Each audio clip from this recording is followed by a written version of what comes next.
Good afternoon. Mr. Secretary, Madam Ambassador, fellow faculty and students, we are all happy today to extend on behalf of the University, the Faculty of Arts and Sciences, the Center for Arab and Middle East Studies, our deepest welcome to the Right Honorable David Miliband, MP, Secretary of State for Foreign Affairs and Commonwealth Affairs of the United Kingdom on the occasion of his visit to the campus of the American University of Beirut. It's indeed a privilege and an honor that the Secretary has chosen to spend part of his very short visit to the Lebanon with us to discuss with you issues of concern and to answer some of your questions.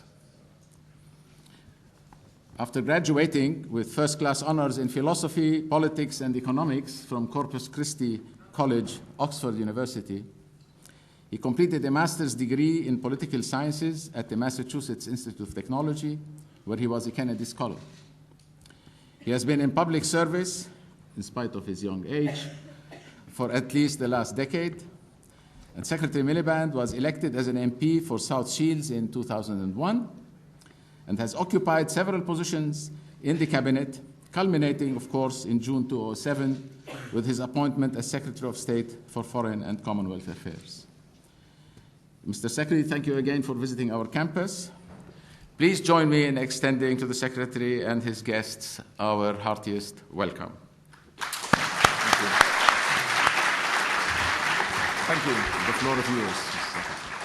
Thank you very much, Dean, Acting President. Thank you to the American University for organizing this meeting. The university has a reputation as being the best, if not, sometimes they claim one of the best, but the best university in the region, drawing students and faculty from all across the region, and being a symbol of open debate, academic freedom, and serious intellectual engagement that I think serves as an important model for the sort of politics that I believe in, I think is important. The reason I've come today is that in all aspects of my visit over the last 4 days to Jerusalem, to Ramallah, to Damascus and to Beirut, I've tried to engage with civil society as well as with government and with business. I do so because I think most of the problems of the modern world, and it certainly applies in the Middle East, require more than traditional diplomacy. They do require traditional diplomacy, but they also require people-to-people contact, what you might call cultural diplomacy, and they also require some commercial diplomacy. And I think those three aspects fit together, and so whether I'm here or whether I'm in Pakistan, where I will be next week, or whether I'm in Europe, I think it's always important to try to have a degree of engagement with civil society as well as with government, and especially, if I might say so, with the younger generation. It's nice for me to be able to talk about the younger generation coming after me, but I think that that's important. I think this is a particularly important time. I just want to give you a couple of impressions from the visit that I've made, and then have some questions and comments and thoughts from you. The first is that 2009 is going to be not just an important year, but potentially a decisive year in the Middle East. There is a new American administration taking office. There will be elections, notably in Lebanon, but also in Iran.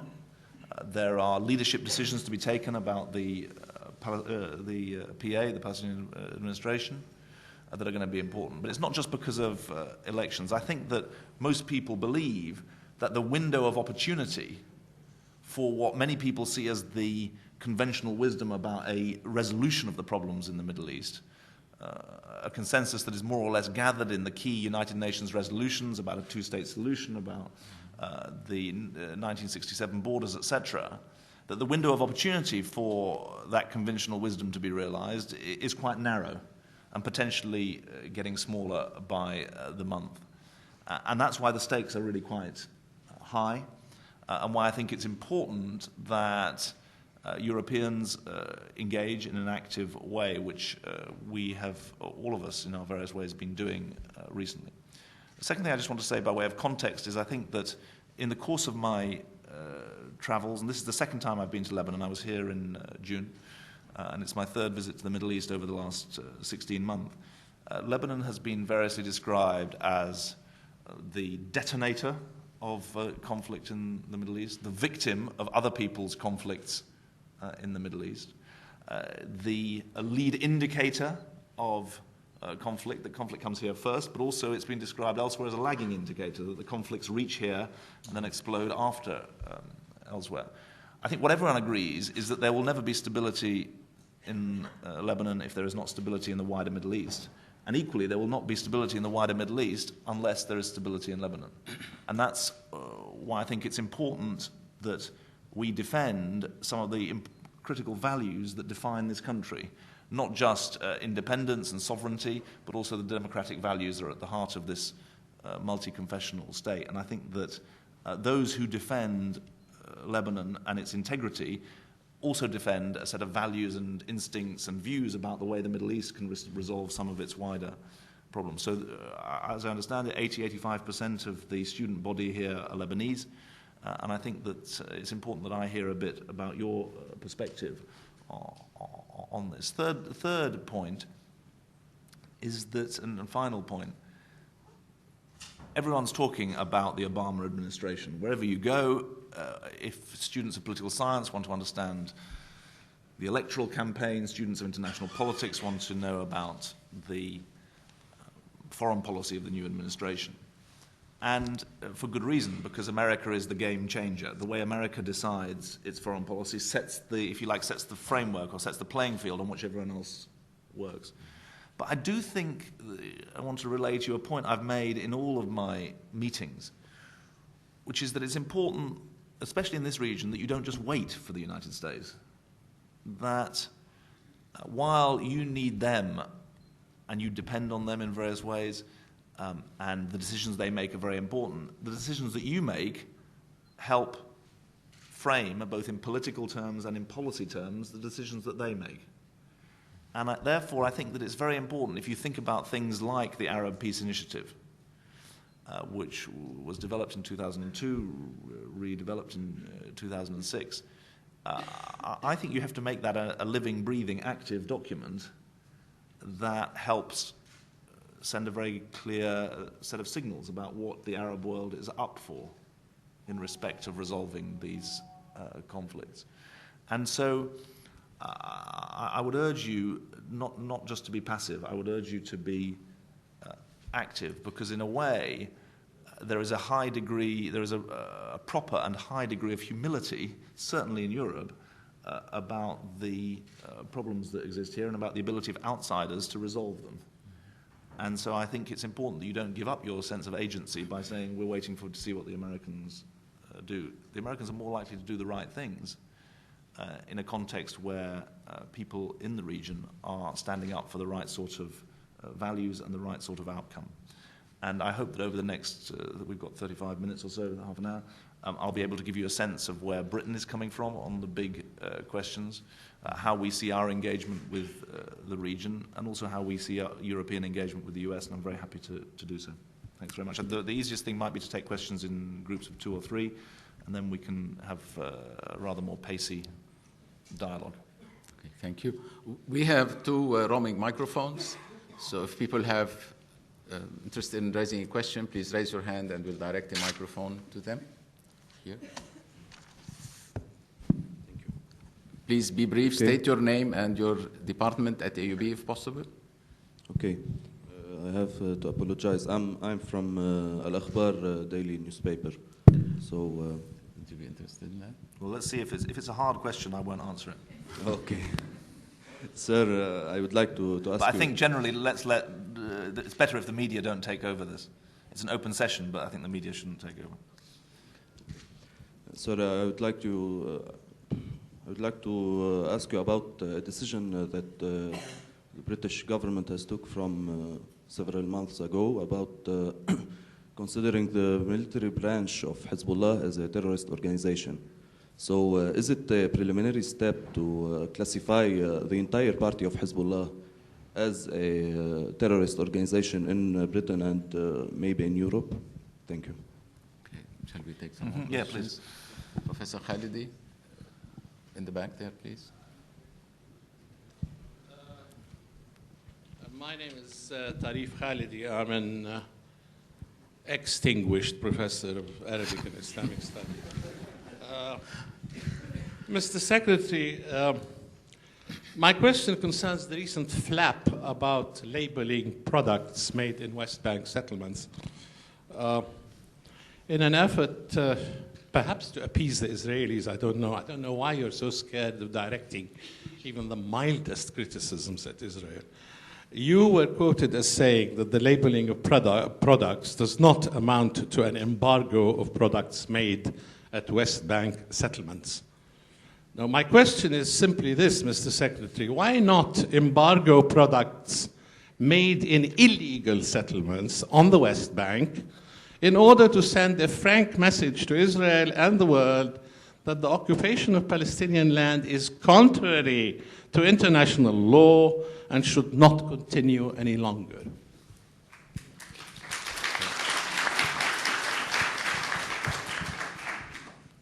You have spoken about passivity and activity in the Middle East. You are very right about this. But we haven't seen the UK have an independent policy. It has been, I have sensed that it has been mainly a follower of the US foreign policy. So we have not seen a distinguished role for the UK like France or other countries like Russia or France. So I think that their foreign policy is really following the US foreign policy rather than leading or being independent. So.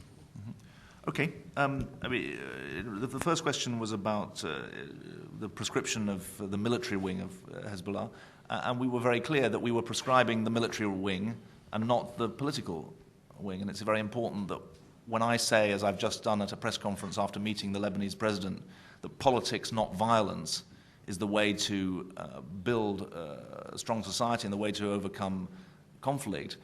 Here is a very clear example of how we back up words with deeds. And so the prescription of the military wing of Hezbollah, far from being a precursor of prescribing the whole organization, is actually making a sharp distinction. A distinction that some people think is too sharp because they deny that there is such a clear distinction. But nonetheless, we make the distinction. And so it's not a precursor to a generalized prescription. It's designed to make absolutely clear that politics is the way for views to be expressed, not violence. In respect of the professor's question, I hope I can just get the facts out there, because actually we're being attacked mainly, far from appeasing settlements, we're being attacked for being too hard. So an appeasement has a particularly bad connotation in the UK, and it's better that we don't use it. The facts are that in 2000, the European Union agreed a free trade agreement with Israel. It also, well, a preferential trade agreement with Israel. It also agreed preferential trade with the West Bank, with Palestinian producers. In the early 2000s, many people said that settlement produce was receiving preferential trade access. And that's why in 2004, the trade agreement was amended in a way which distinguished between Israeli products and Palestinian products, both of which get preferential treatment, and settlement products which don't and shouldn't. And the row that's been going on has been about the fact that we've been insisting that that agreement be fully implemented, preserving the distinction between Israeli and Palestinian products which should get preferential treatment and settlement products which shouldn't.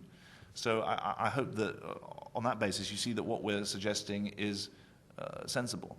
And in the end, the British and other consumers will have to decide what they want to buy, but it's important that they have the proper information so that they're able to do so. And so on the customs side and on the labelling side, that's what we're trying to make possible. I think that I'd like to come back to the professor's question at the end and see if you listen to what our policies actually are, and then let's see whether they're following the United States or whether they are different or whether they're actually part of a partnership, but which is not duplication.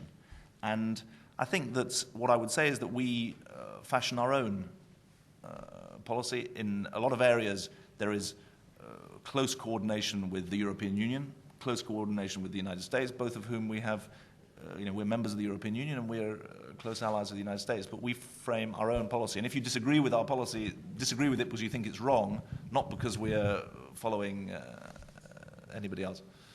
But come back to me at the end and see if you still believe it. And it's fair.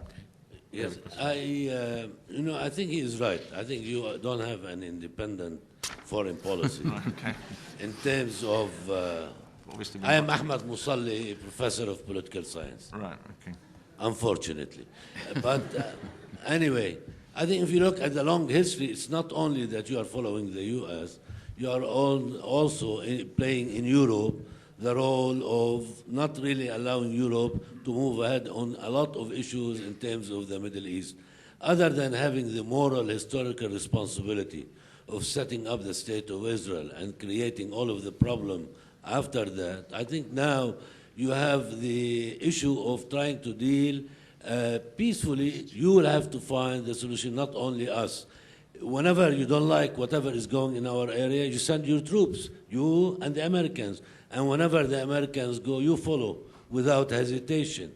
Of course, there are discussions within your own country, but in the long term, and if you follow step by step after the Second World War, and after you lost your role as a leading power, you have been marginalized by the U.S., and even your economy and other issues are related to that. So we are trying to change, but when you support regimes that are repressing their own people all over the Middle East, then we are fighting outside and inside in order to bring about change. I wish you good luck in trying to resolve the Arab-Israeli conflict, though I doubt all of you will do that. Right here, please. Right here in the middle. And then the lady over there. Good afternoon, Mr. Secretary. Hi, my name is Amr Abu Salman. I work as a research assistant at the School of Business. A few days ago in Damascus, you mentioned that Syria is now playing a vital role in keeping stability in Lebanon and in Iraq. And I have a very quick question. How does the deployment of Syrian troops on the Lebanese eastern border and recently on the northern border help keep stability in the region? Thank you. Thank you. Could you pass the microphone, please, across here? Thank you. Welcome to Lebanon. Sabina Llewellyn-Davis. I actually work as a business development consultant for sustainable tourism. And we have many clients in Europe, especially in the UK, but our major problem is now the travel advice. So could you tell me when would you actually lift the travel advice to Lebanon? For Lebanon? Yeah, non-essential business. We have one more question in the back there. Hello. Ask the ambassador to answer the question about travel advice. Hello, Mr. Secretary. Hi. My name is Van Megadichamp. I'm a political science student. You said there would be no stability in Lebanon if there is no stability in the Middle East. So this means that the UK policy towards this region, particularly Lebanon, is in the sense of the solution comes in a regional sense. And the policies are regional as well. So does that mean that neutralizing Lebanon is not in the UK's agenda? Neutralizing? Yeah, making Lebanon a neutral state in the international system. But you said that the solution is, for the Middle East solution, that they are equal in the Lebanese sense. Let me answer the last question first, because it's important that there isn't a misunderstanding about this, because what I tried to say was that there was an interdependence between the national and the regional, the Lebanese and the regional. We actually take a direct role in trying to support the independence, the sovereignty, the democracy of Lebanon. We are strong supporters, for example, of the International Tribunal. We are strong funders of the International Tribunal. We work with the Lebanese armed forces to help build up their capacity. We have a strong economic relationship with Lebanon. In all those ways, we're sponsors of Resolution 1701 and strong advocates of its full implementation. In all those ways, we try to support the national capacity of Lebanon. But equally, we realize that Lebanon is interdependent with the rest of the region, and that's why I think it's reasonable to say that in addition to those national measures, there's got to be a recognition of the regional importance. But I hope that there doesn't become an assumption that somehow by talking about the region, we're ignoring Lebanese uniqueness, particularity, and need for systematic support, because I believe that we offer that. I mean, on the travel advice is independently done. I don't know if you want to. Do you want to give the ambassador the microphone, and she can answer the question about the travel advice? I have some sympathy with the question. The travel advice advises against all but essential travel to Lebanon. It has been the same since the end of the conflict in July 2006. We do now and again recommend to London that we should change it. The problem is, every time we do, there's a crisis in the streets in Lebanon. Have not yet been able to have a period of 2 or 3 months of calm where I can genuinely say, please, all tourists are welcome to Lebanon. Give us that and we'll help change the travel advice. Thank you. Well, what I would say is that there's absolutely no interest for us in having a lack of international travel to Lebanon. I mean, I'll certainly give you my word. When I say we have it done independently, it's sort of not just a political fix. There's proper, it's done in a systematic way, because we're offering travel advice for all over the world. And we can also distinguish between different parts of a country. This is a relatively small country. But I absolutely give you my word, we will keep this very much under active review. I mean, we're now 5 months after May the 9th this year, so longer actually, 6 months after. So, you know, it's ripe for looking at. Who asked the second question? No, the second question. Student here. Yeah, about Syrian deployment. Yeah. Sorry. No, I don't know what was reported of what I said in Damascus, but what I said was that Syria could play a vital role in ensuring stability in Lebanon, also in respect of Iraq. Why? Because of Syria's well-known links to Hezbollah, obviously in this country, and the well-documented concerns about the flow of foreign fighters into Iraq. Those are both areas where Syria can play, if it chooses to, an important stabilizing role. I think the establishment of diplomatic relations through ambassadors between Damascus and Beirut is a start. It's a first step, but it's only that. The professor asked a lot of questions, some of them with a lot of historical baggage associated with them. I mean, I think given what I've just said about the support we're giving to Lebanon, I think the idea that we spend our time supporting repressive regimes as a matter of gut instinct or knee-jerk reaction isn't right. I think that we try to follow through on the values and principles that we advocate for ourselves. We also try to remain true to the vision of a two-state, or what actually should be a multi-state solution between Israel and all of the Arab world. And you can argue about whether we've done that rightly or wrongly, successfully or unsuccessfully. What is undoubtedly true is that we have not achieved the two-state solution that people have talked about since 1967, pretty much incessantly, through all the crises. And we have to bear our share of the responsibility about that. The question is, where do we go from here? And what I'm saying to you is that I think that the only way I can see this being delivered now is on a comprehensive basis rather than on a piecemeal basis. Professor Makdisi. Yes, hello, Mr. Secretary. Hi. Karim Makdisi from the Political Studies Department here. One of the reasons that there's some hostility towards some of the UK policy in the region has been because of the way the perception that the UK, as was previously asked, that the UK has thrown a slot in with the United States policy. And specifically, if we think about Palestine, what comes to mind is what's going on today in Gaza and the UK participation as part of the European Union in the quartet, which has been rather shameful, I think, to the United Nations, let alone to the other countries. The UK participation in the Iraq war and recently the UK support for the Israeli attacks in 2006 during those 30 days. Now, of course, I realize that the UK has played an important role and is distinguished from some of the US policies insofar as, you know, sort of undercover and trying to reach out to various actors in the region, more so perhaps than what the Americans have done. That does not come out in terms of public perception, and I think that needs to be explained for the sake of trying to, for all of us trying to understand what the difference is between UK policies and US policies. I think it's important for you to be able to explain that to us, and to be able to explain to us why it is that in Palestine, in Lebanon, in Iraq, you're not being able to distinguish from very right-wing neocon American policies. Thank you. I'm a student at the CAMES, Center for Arab and Middle Eastern Studies Department. Just 2 weeks ago, Saad Hariri traveled to Russia and he requested Russian assistance in ending Israel's occupation of the Shebaa Farms area. And also, he spoke of Russia's constructive role in Lebanon. Can you comment on what you think Russia's role is here? Okay, we have another question. Yeah, sorry. My name is Samia Nassar Milki. I have a question and sort of a plea at the same time.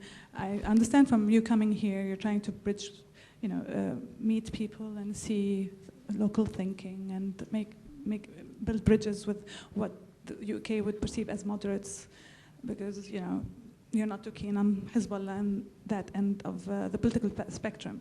So I'd like to make a plea. Please stop humiliating moderates. Please let them show something for their moderation. Please let their stand not always be fruitless. And please stop giving what you perceive as extremists, I do not agree with you, as Hezbollah, good cause for their stance. Give us something to fight for, because all you've given us is a humiliation and nothing else so far. So please, stop. Take one more, if you don't mind. I am Paul Salem, the director of the Carnegie Middle East Center in Beirut. Lebanon certainly has its own set of problems, but a big part of its regional problem has to do with proxy wars. And Lebanon has been a scene of confrontation between Syria and Israel ever since the occupation of the Golan in 1967, really for 40 years, and remains a key issue. Syria and Israel have been engaged in indirect talks mediated by Turkey. My question is, having just been in Damascus, what was your sense of, and having been in Israel as well, what is the sense of the seriousness of those talks currently, and how do you see the possibility of a breakthrough potentially, perhaps under US mediation, and what might be the UK role in 2009, given that Syrian-Israeli peace could be a key to many other things in the region? Mm-hmm. Good points. The first question from the gentleman at the top. Let me take the Palestine issue. It's the first one that you mentioned.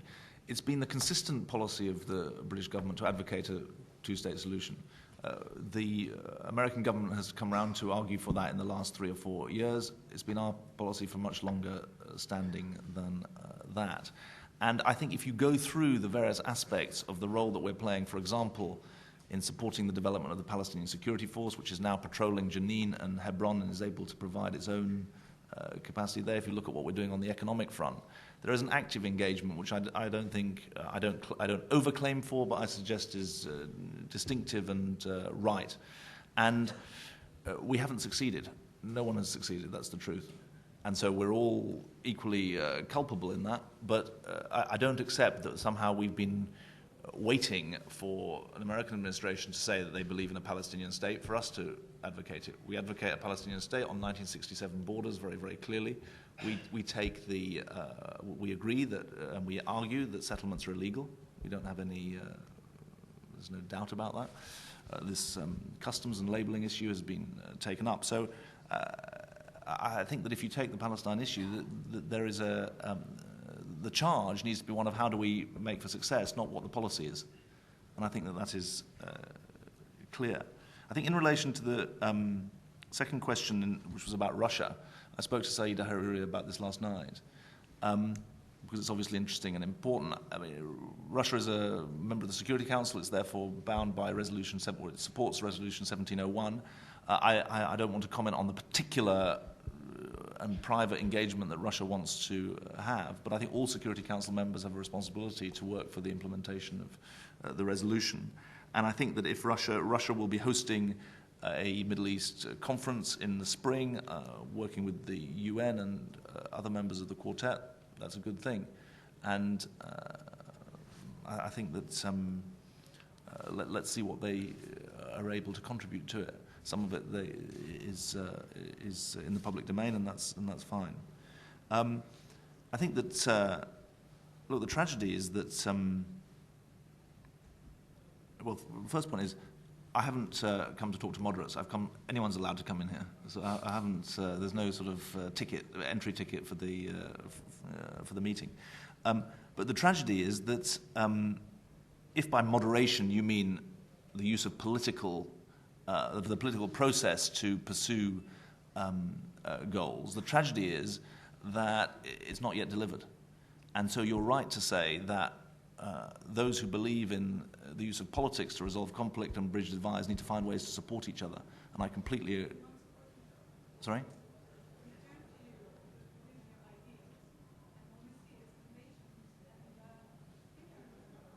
Well, I would say if that's all that you see, then you're not seeing everything that we're doing. Look, I'm not here to argue for an administration that hasn't yet taken office. That's let's judge them by their actions, and they can, and let's see what the actions deliver. I do say to you though,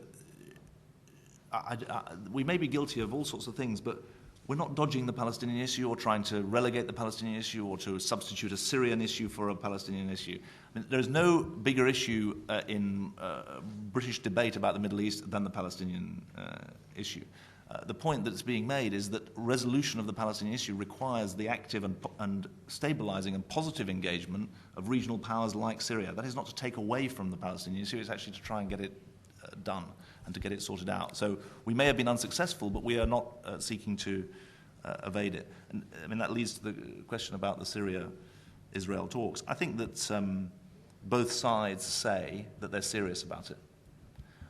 And I think it's overall a good thing that they're having these as yet indirect or so far indirect talks. I don't think that, I think the Turks have done extremely well as mediators, and I don't think that anyone should seek to substitute themselves for a Turkish role, because I think that they are playing a good role and they are trusted by both sides. I think that the prospects obviously depend on the results of the Israeli elections and judgments in Damascus about whether and how they want to engage. And I think that, from my point of view, it's important that the engagement carries on. I don't know how much is going to take place before February the 10th under the current Israeli administration, but obviously people are looking towards a new Israeli government. I think it's important to say as well that President Abu Mazen makes clear he doesn't see the Syrian track as somehow a dilution of the Palestinian efforts. He doesn't see that as a danger to the Palestinian efforts. He doesn't see that as an alternative to the Palestinian efforts either, and I think he's right in that view. Good afternoon, Secretary. Hi there. Jamal, our agriculture sophomore student. I'm just curious, really, now after the Obama campaign or administration has took over power in the U.S., how do you view your so-called alliance with the United States after the Democrats now control? And another thing, I'm just, don't you think it's kind of ironic the way you started this meeting, saying that the whole world was just kind of waiting to see how the elections went in America and the USA, to have a clear view about what's the region or the whole world format's going to be like for the coming years. Isn't that sadly ironic? Thank you. My name's Caroline Anning. I'm a master's student in the Came Center for Arab and Middle Eastern Studies. And I just wanted to ask you, I think that the government's decision not to call for an immediate ceasefire in the 2006 war really tarnished Britain's reputation in Lebanon. And I was wondering if you personally supported that decision. Okay. Go ahead, please. Foreign Secretary, Hugh MacLeod from The Guardian. Sorry to be another journalist. Just very quickly. You said Syria could play a vital role in the region. You've just come from Damascus. Can you give us your assessment of their policies along the Syria-Iraq border, whether they are controlling the flow of foreign fighters? And can you comment on the report in the Times this morning that Britain has re-established, or Syria has re-established with Britain, intelligence sharing cooperation? And can you give us an idea of what form that would take? You urge us to be active citizens. Your name, please. Mary Ann Awada, sophomore English major. You urge us to be active members of the world instead of being passive and just depending on other people and other nations to save us. But I think that sounds a bit idealistic, and you would be hard-pressed to convince me personally that any change, or if we get together, we would actually be able to achieve anything, especially if it conflicts with the interests of Europe and the United States. So how exactly would you suggest that we could become active citizens and actually make a difference? Well, I think that there are some important shared values with an Obama administration, or a potential Obama administration that's coming. I think that the priorities that they've set out in foreign policy, which are around the Middle East, around nuclear non-proliferation, around the position in Pakistan and Afghanistan, which is particularly important to us, are consistent with ours. I think that their interest in renewing the multilateral system and the policies that they have in respect of the not just the UN actually, but other parts of the multilateral system are significant and good. We have to see what line they take on trade policy, because that's an area where we are quite strong advocates of open trade, and there's obviously a debate about where that's going to go in the US. So I think that like everyone else, I think people know that there is a renewal and change going on in the States, and they want to that they also know, and this maybe answers the second part of your question, that America is the world's largest superpower. It has more power to do good and equally more power to do harm by definition than anywhere else in the world. And so the engagement of the United States is very, very important. And that's why, I mean, I'm sorry if you misinterpret, or if I wasn't clear about the way I put it, but what I was saying was that I was reporting to you that in this visit, a lot of people have been saying 2009 is going to be an important year, and the significant thing that they often point to is what's a new American administration going to do, because it has an impact. That's not to somehow take away your own capacity or our capacity to have an independent decisions, but it's just to recognize that they are important players. Caroline, one of the joys of British government is that the positions that each of us take are kept in collective responsibility sort of files for 30 years, and then in 30 years' time you'll know from the cabinet minutes what our positions were, because I was sitting around the cabinet table then, and different of us had a chance to have a say. But it's part of the way government works that you don't broadcast your own positions until sufficiently late into retirement. I think there has been a change in the flow of foreign fighters into Iraq over the last 6 to 12 months.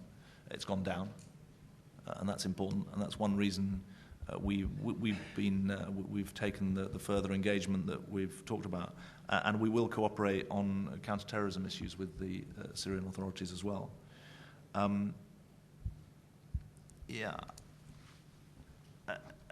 What I tried to say was that the difficult decisions, or the decisions, are going to have to be made here in the region.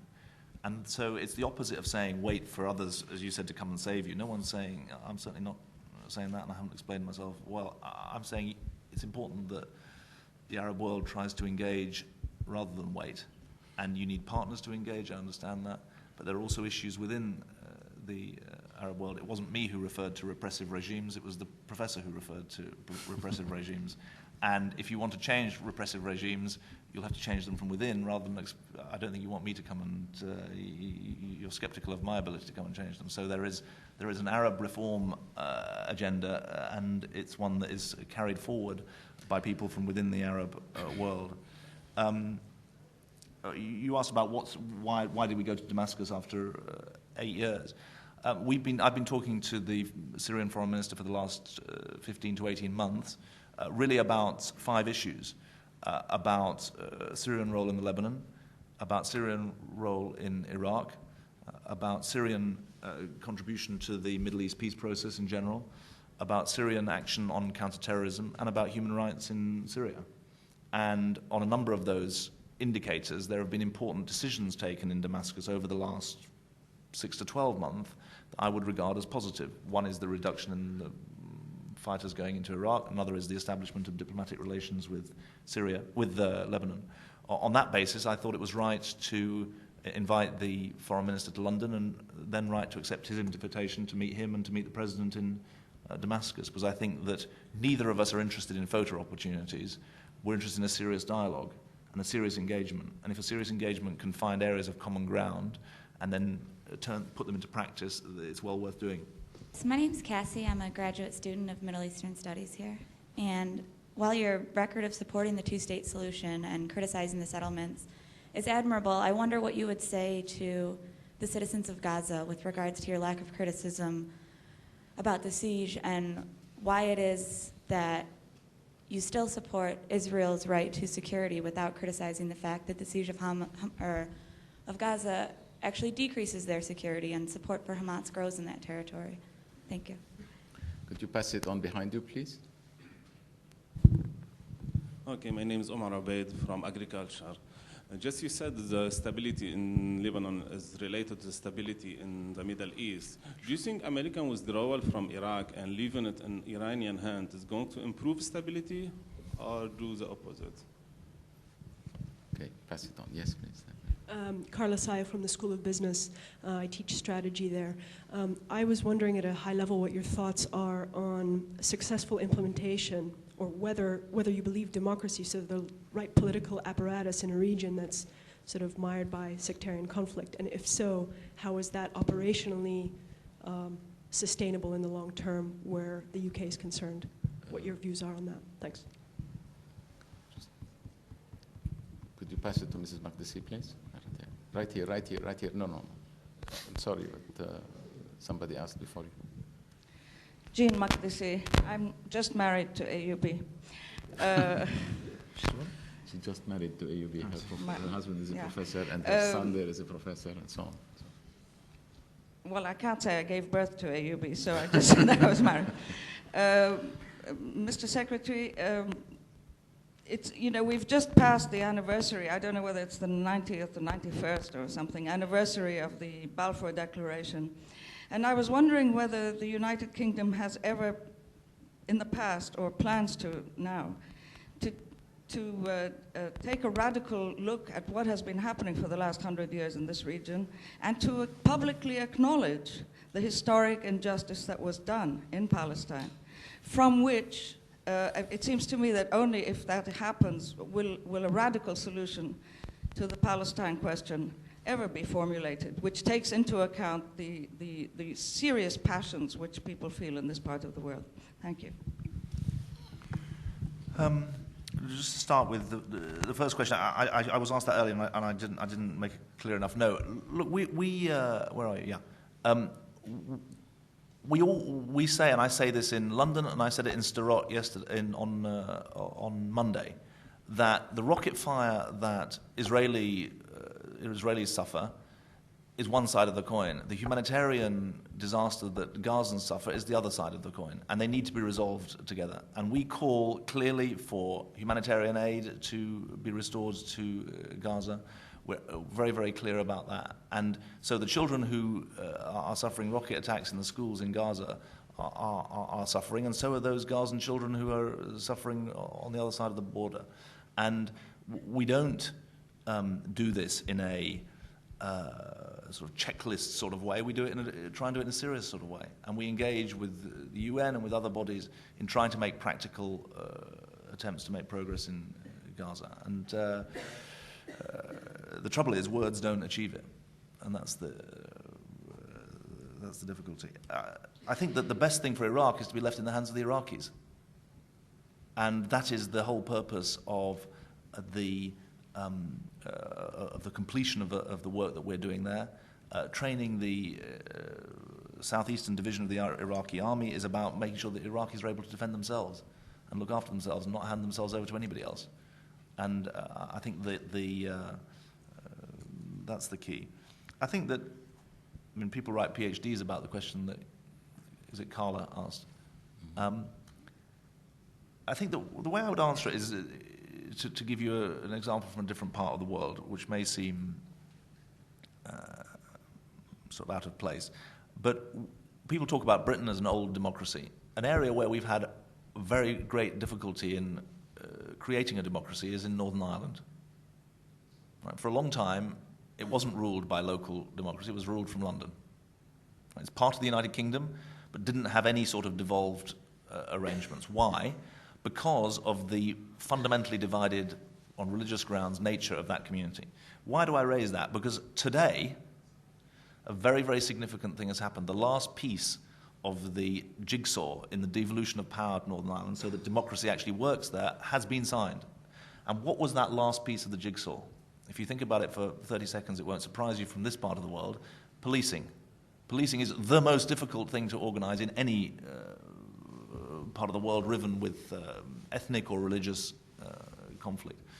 And finally, it's been done through a constitutional construction, perhaps not quite of Lebanese proportions in its intricacies and balances, but of an extremely carefully calibrated and balanced nature, with very great protection for minority rights at various stages, constraints on the way in which power is exercised.